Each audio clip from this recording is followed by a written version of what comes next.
over the Isles of Boreas. It was time to choose. The rebellion was in trouble. Ravens were scouting for the secret rebel base. They needed a game-changer. Pieces of the Sky Ripper had surfaced. Renato knew that using it could go catastrophically wrong, but he was sure he could figure out how to use it safely. Also, a temple had risen out of empty desert. The Iblis stone was hidden there. It was a dangerous artifact. It could corrupt its user into a bloodthirsty monster. Maybe he could find a way to use it, to take its power without surrendering to its wickedness. And also, his old friend Lapino needed rescuing. Of course, Renato had a pretty strong suspicion that Lapino had betrayed the rebellion, and he had a gut feeling that he needed to use that to his advantage. The island was windswept desert. No one went there except ostriches and ostrich hunters. The Iblis stone. It would whisper promises in his ear, offer him power for blood. But this time, Renato was sure he could master it. And so, Renato went ostrich hunting.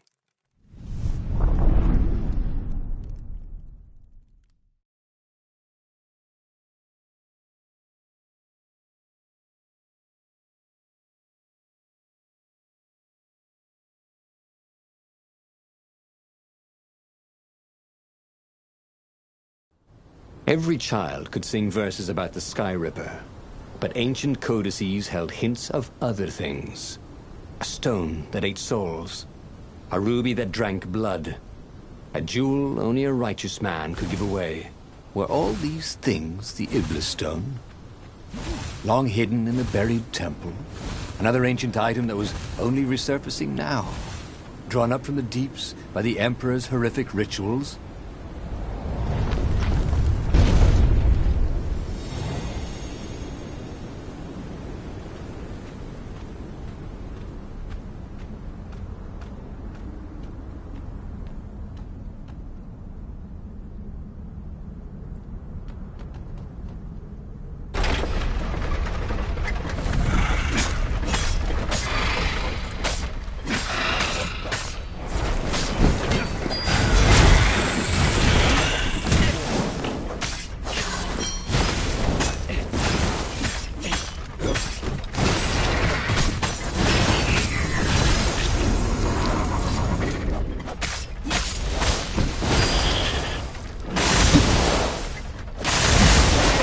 How to fly.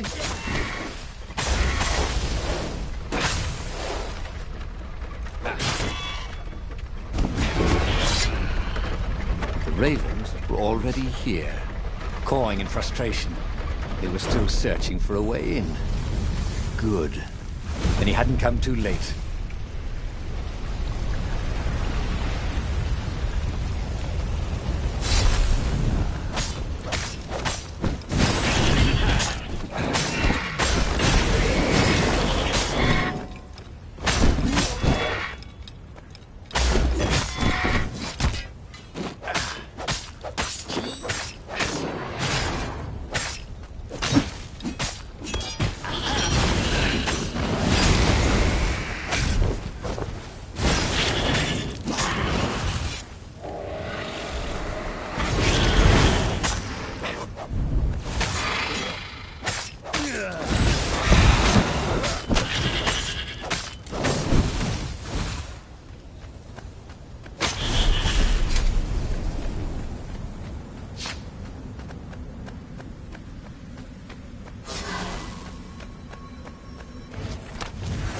Renato had been to a dungeon once where all the chests had teeth and eyes. It had been a short visit.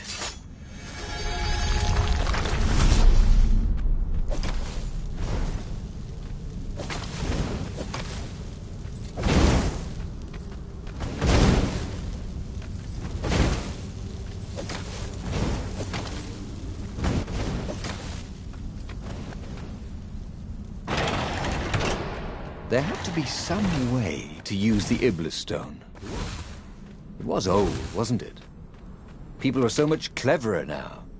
And Renato was pretty sure he was cleverer than most people.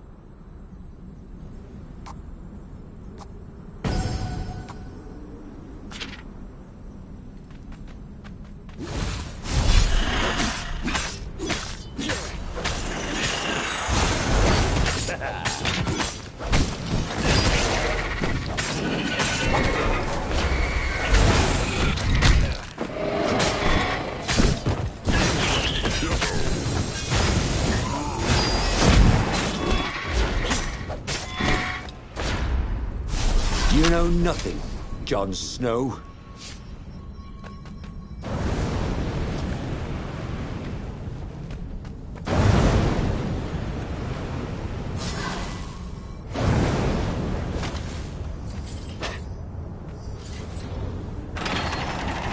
The Ravens at least could not get past this point. Obviously, the temple builders knew how to deal with tomb raiders.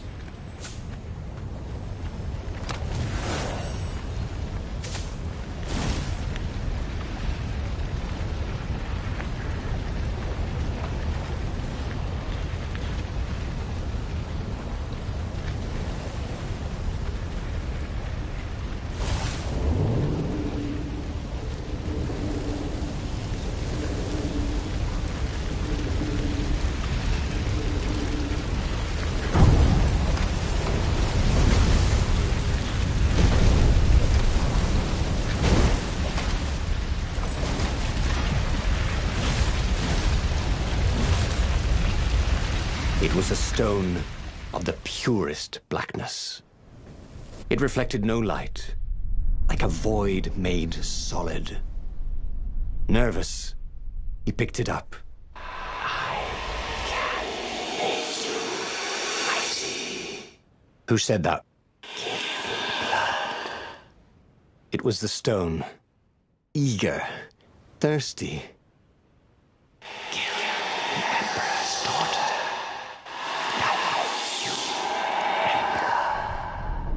That seemed tempting and terribly wrong. Zenobia was the Emperor's greatest general and a potent witch. But they had been close once. And he had a sneaking suspicion the gem would try to control him. Why not capture the core of Sky Ripper instead? It was the eye of a lost god torn out by the transcendent Emperor to power his greatest weapon. "What's the core?" said the stone anxiously. But even though Renato knew how evil the gem was, he had a clever plan for dealing with it. The stone bothered him. He hated being told what to do. Wasn't that why he joined the rebellion? Wasn't that why he'd refused to be a soldier? He'd agreed to come on board only if he could freelance. The stone felt a bit clingy, and he had a feeling it did not have his best interests at heart. The sage Calaveras had told him where to find the Sky Ripper, a weapon capable of challenging the gods. Even without its armature, the core would still possess great power. He would go there.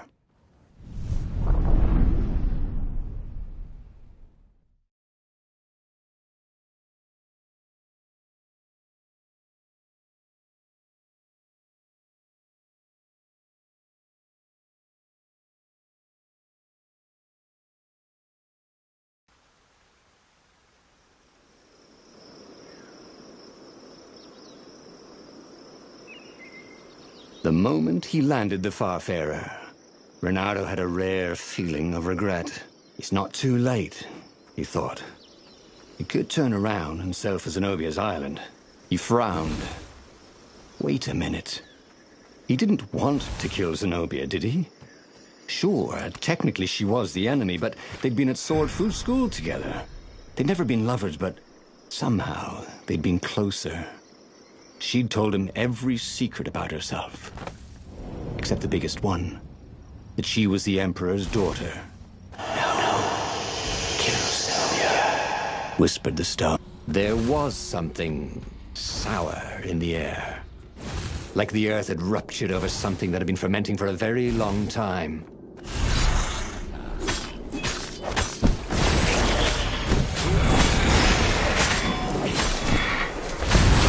Weird how portals never told you where they went to? Hadn't they killed them to put up a sign or something?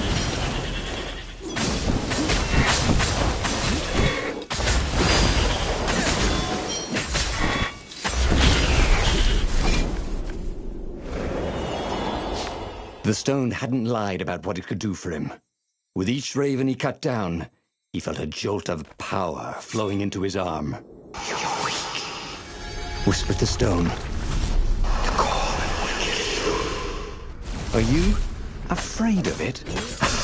"No, don't be ridiculous," it chuckled. But it's unstable. If a poison you, someone just carry it, and if you try to use it, it will explode catastrophically. Renato did not trust rocks that talked in his head. He went onwards.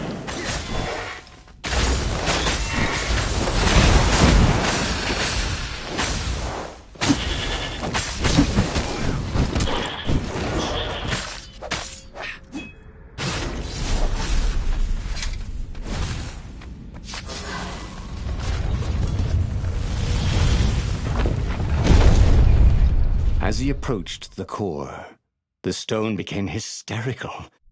"No, it's too much power. We will rip a hole in space and time."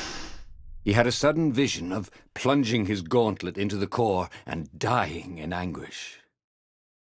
That wasn't his vision, was it? The stone had sent him its darkest fears, hadn't it? He had a sudden impulse to do exactly that. He raised his right fist and plunged it into the core. There was a rush of light. He thought he could hear the stone screaming. And then he passed out. When Renato came to, the core was gone. But the Iblis stone was no longer black, but glowing with a blue light. And it was silent. "I can't hear you," he sang out, and "Yoo-hoo!" It didn't answer. "Ha!" he said. He had defeated the demonic gem with the power of his mind. He felt invincible. It was time to attack the Imperial outpost on the Nexus. Take the battle to the enemy. But among the huge crystals, there was also an observatory. A wise man would probably ask the scientists exactly what he had first. How wise was he?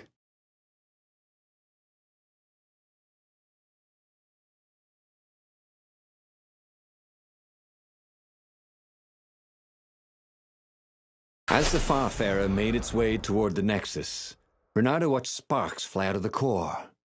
The Iblis stone sucked them in hungrily. You'd think the stone would want this kind of power, wouldn't it? Thought Renato. Well, the scientists would explain it all. This time, Renato was sure he'd figured out how to use the core safely.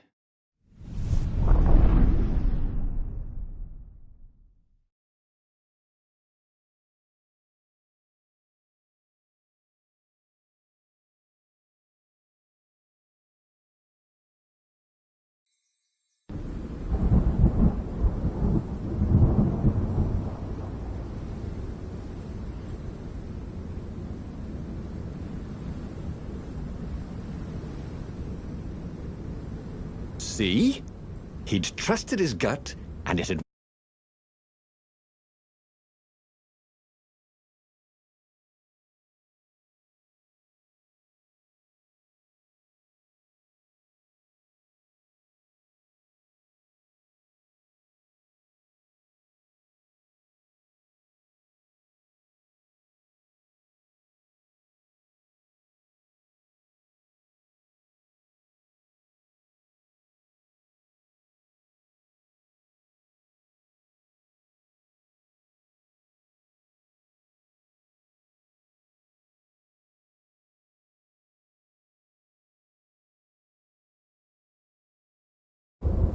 That's what it meant to be a hero.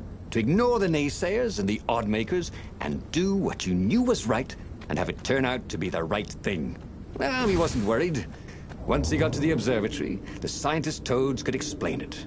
Then he could carry the war into the enemy's camp and destroy them all. Oh dear, he was getting a little bloodthirsty, wasn't he?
Renato had heard stories of a dungeon where chests were filled with potions. Renato had never felt better in his life. Normally, a battle would wear him down and he would need a night's sleep. Now he felt like he could go all night and all day. He felt like people were cheering him on, and he could practically hear their applause as he slew one raven after another.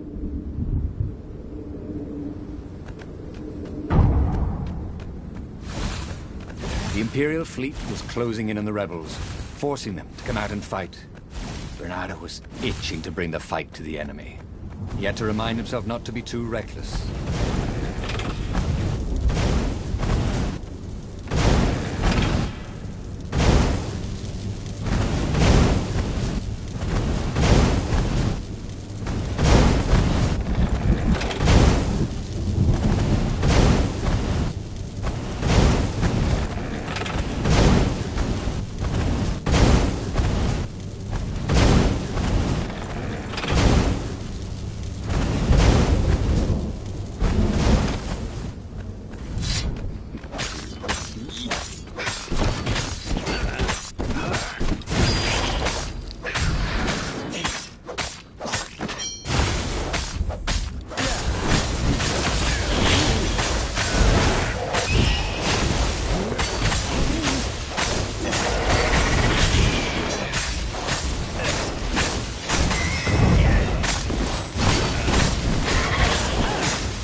The toads at the observatory measured the stone with their occult devices. I fed it the core of Sky Ripper, explained Renato. No more feed me blood and souls. But the core is not an unlimited energy source, said one toad. Another said, there's a feedback loop, you see, which could overload the stone. Yet the stone doesn't actually feed on souls, claimed a third, but on pain of killing another sentient being. If you can truly be at peace with yourself, it would not overload. This was all very confusing. At peace? Yes, the mountains were peaceful and quiet, but he now had the power to turn the tides. He should report to the Rebellion Council and prepare for the decisive battle.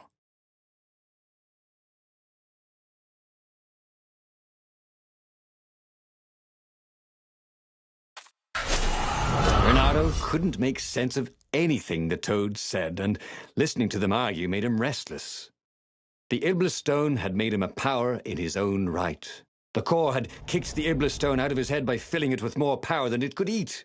It was time to meet the leadership of the rebellion. It was time to go to the ruins where they had hidden their secret base.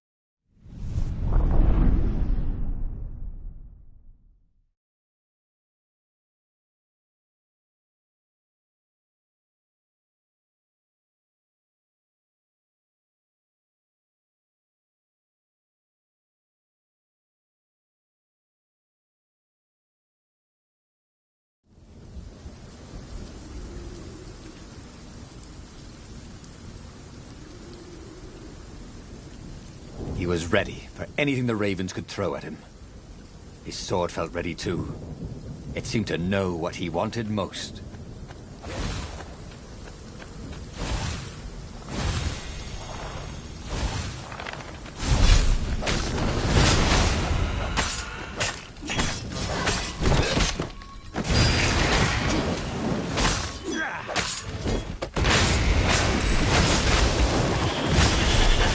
Hypatia had been the first woman who'd ever tried to convince Renato he was smart.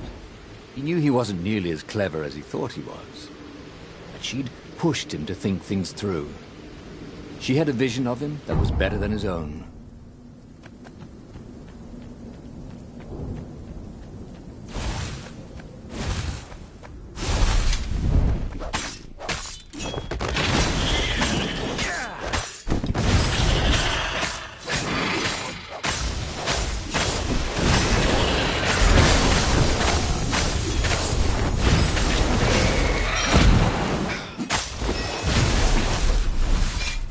The Iblistone wasn't pestering him anymore.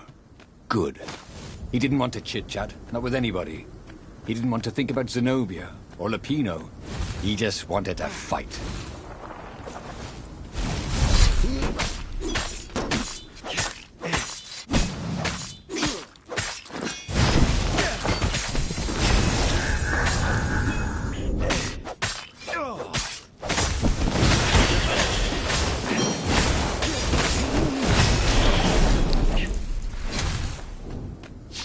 This was almost fun.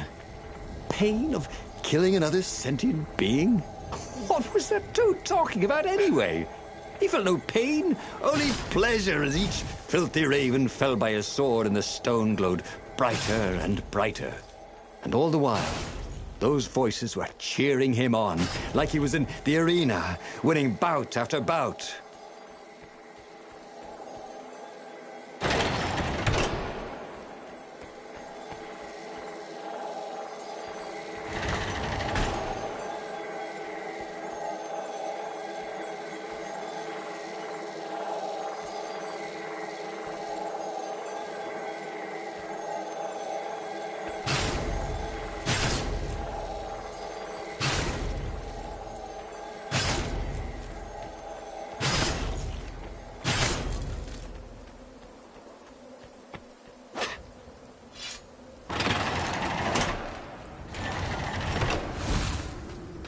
Long stairs.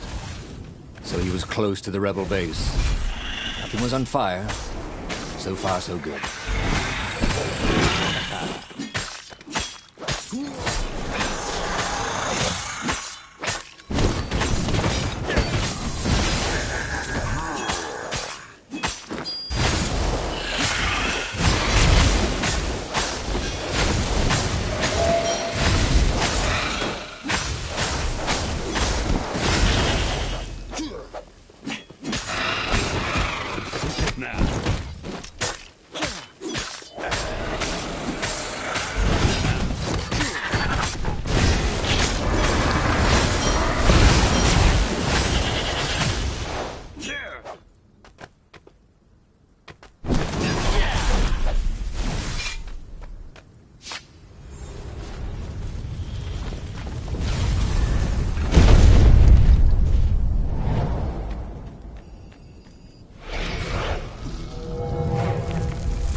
He slew and slew across the ruins and into the labyrinth that hid the secret rebel base. He was surprised not to see any defenders or even any of the council toads. When he reached the council chambers, there were still no toads, only filthy ravens.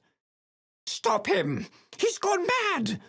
one raven shouted until he had hacked them all down. There was not a single toad anywhere. No doubt they'd all been taken prisoner. So it was up to him to take revenge upon the Imperial fleet. But where had they taken the council?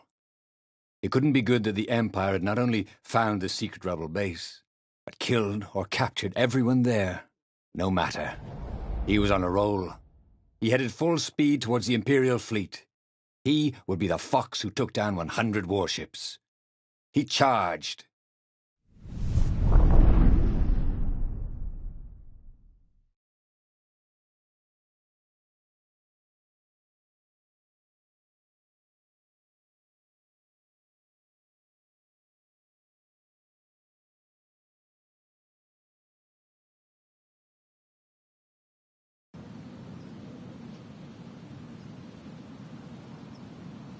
The Imperial fleet was huge and deadly, but he was deadlier. The crowd was cheering him on. He could practically hear it. "Reynardo, the hero of the rebellion!"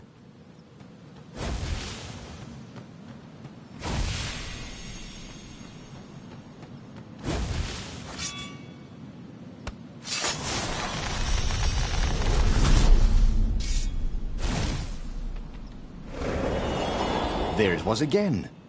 The back door to the portal that went to the center of the fleet.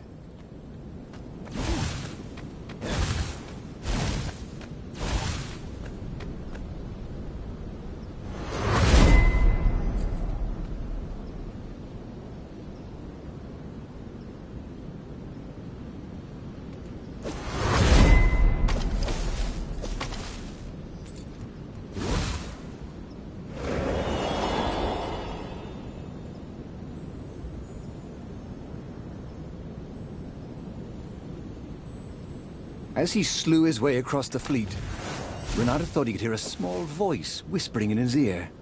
Look at your gauntlet, you idiot, it said. Oh, for heaven's sake, he thought.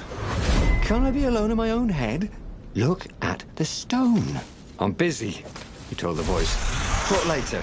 Then it will be too late, Cried the voice. Don't be so bloody thick. Piss off, he told the voice and kept up his slaying.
Soon he'd confront the Emperor. Again. This time, he'd make an end of it. He'd screwed up last time, but he had a good feeling about this time.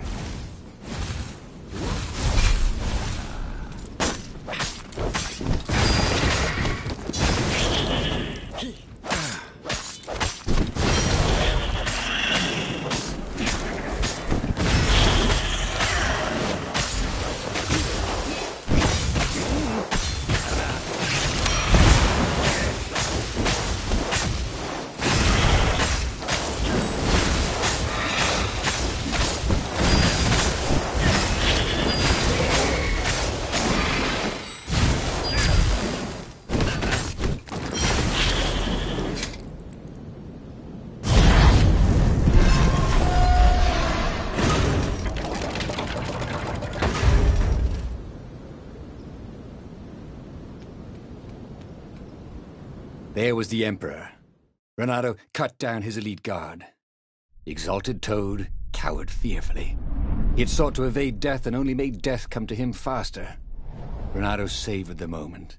And then, too quick, it was over. He stood over the dead Emperor. Death to tyranny, he shouted. Go, Habs, go! Zenobia stepped out of the shadows. You have to stop, she said. You've killed everyone. Our ravens, your rebels. You murdered the whole rebel council. What? Oh, the ravens killed the council. You big idiot. They don't even know what the secret base is. Shouted Lapino, who was with her for some reason. Look at the stone, said Zenobia. It was black as night. Blacker. But I fed it the core, said Renato. It was glowing. Well, who needs a core? He said, and he attacked. Zenobia conjured her best, and Lapino hopped around like a mad rabbit, but he killed them both easily. I am unstoppable, he orated at the blood-soaked walls. I alone shall be emperor.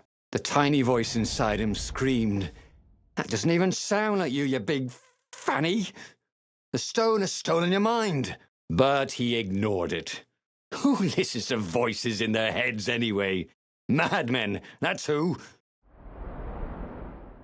Oh, again? But he already had all the secrets he needed. He was sure of that. He must have not used them the right way. What was the best, worst mistake he could make? Probably trusting that traitor Lapino.